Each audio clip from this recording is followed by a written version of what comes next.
You're already 12 days into the loop. I think the motion seemed to, I believe, was for 30 days from today. But Says the substandard permit expired on Or would we need 1/29. 45 days to cover those extra days, or what do we?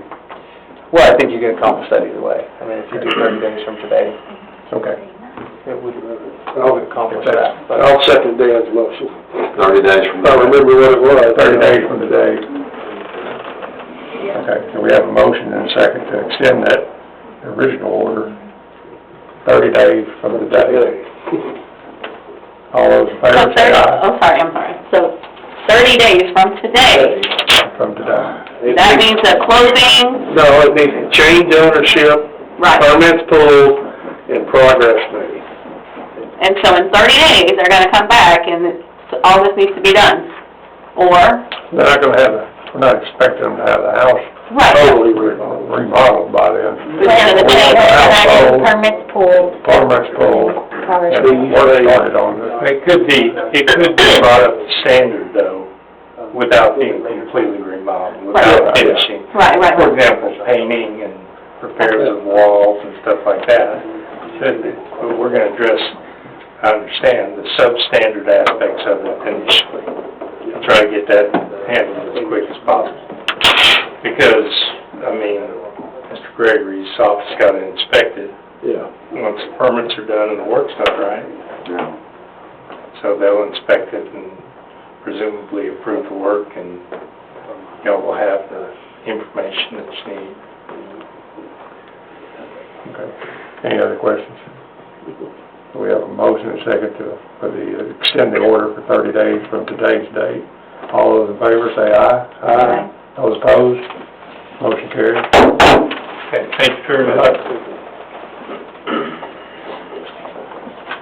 Number 14, consider approval to go out for bids for the preliminary phase of the Red Oak Drainage Improvement Project as recommended by Stormwater Task Force and City Engineer. Vicki, This what we're... Yes, that's it. I was just gonna kinda give a little background story on what's going on with it.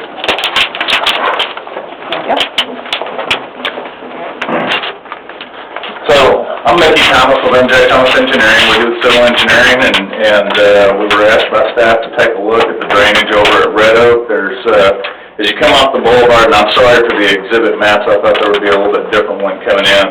But, apparently there's some drainage issues that are going on over there, and I'll kind of bring up the overall map. So, to give some explanation, this is River Oaks Boulevard, and this is Red Oak, that comes down, turns, and goes back over. This is Keith Humphreys on the left-hand side.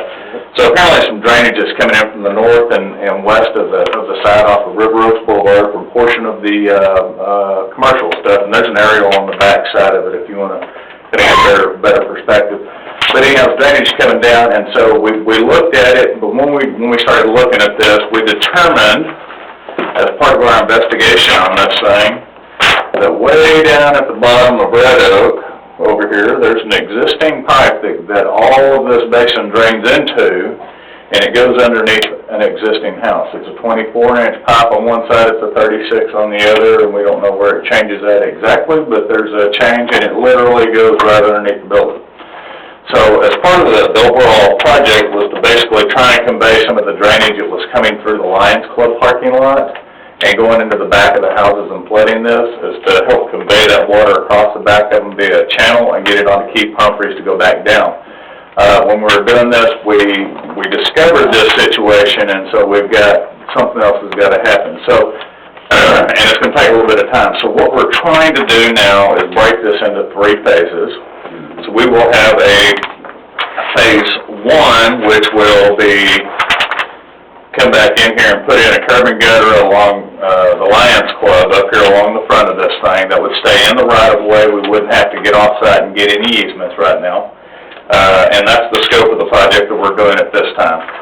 As we move through the second phase of it and third phase of it would have to be done at the next phase, but that would be putting a curb and gutter on the south end of the Lions Club and then grading a channel that comes all the way over to Keith Humphreys.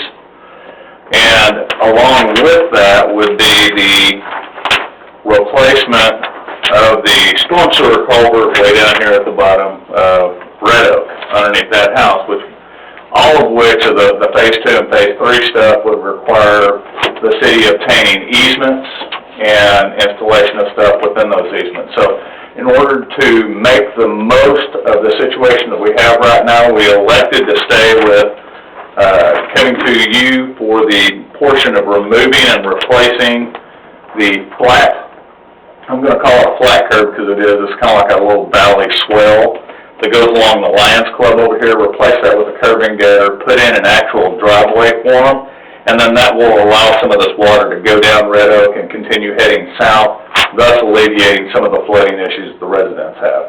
It's not the entire fix, but it's a portion of the fix. Now, we did that with Gordon, so as far as I did put together a cost opinion on it. I'm assuming that y'all have that in the packet. Based on what we came up with, just a pavement replacement for the curb and gutter, the driveway, in that small little area, we came up with a total estimated opinion of probable cost of $54,126.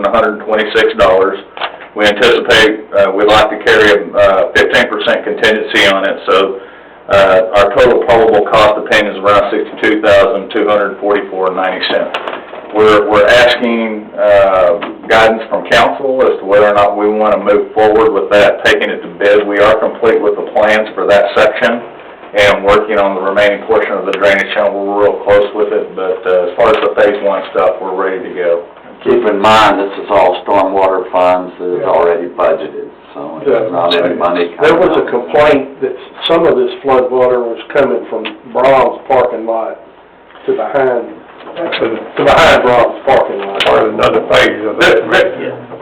Yeah, some of it comes over there. We have delineated the whole drainage basin through there, and so there's a portion of the Brahms parking lot that goes there. The vast majority of the Brahms does drain to the north, so it's not them. They were here complaining about it, they said they were flooding from there. Yeah, most of the drainage problems that they're getting over there is this commercial real estate up here off of the boulevard that drains down and then makes that turn, and then there's no curb over here at the Lions Club. And so instead of going down the road like it normally does, it just shoots right across their parking lot and goes right into the back lots of those homes over there. And so we're trying to use that as the immediate fix. Yeah, There's additional drainage that's still getting into those guys back there that we're going to alleviate with the Phase 2, Phase 3 portion of it. But we thought this would be a good step forward to kind of get some remediation in there and some remedies for some of the homeowners before the rainy season. This thing's been discussed several times with the stormwater task force, and like Peggy said, that whole thing is, I think he's broke it up into 3 stages, and this is the first stage. This is one of the ones that they felt was the most needed and the easiest one to do, I guess. Because the others are going to require us to get easements to go all of those people's property. This one, my understanding, this is all city easement anyway, so we don't have to go to individual homeowners to get this done. The city can do this without having to go through that process, so. But just out of curiosity, what does it mean to obtain easement? I mean, like...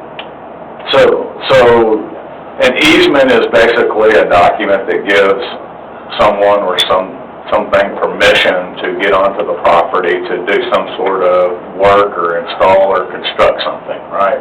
And so in order to build these channels past, going back east towards Chuck Humphreys, that work would be done on private property that doesn't belong to the city, or the city doesn't retain rights to do that. You can correct me if I'm saying it not eloquently enough. The easement would be basically a surveyor. We'd draw up meets and bounds for the limits of that easement across that piece of property that would say, hey, the city has the right to get their contractor to come in here and build this, and we have the prescriptive right from there on out to maintain that easement. It still belongs to the property owner, but the city has the right to build and construct and maintain a drainage facility there.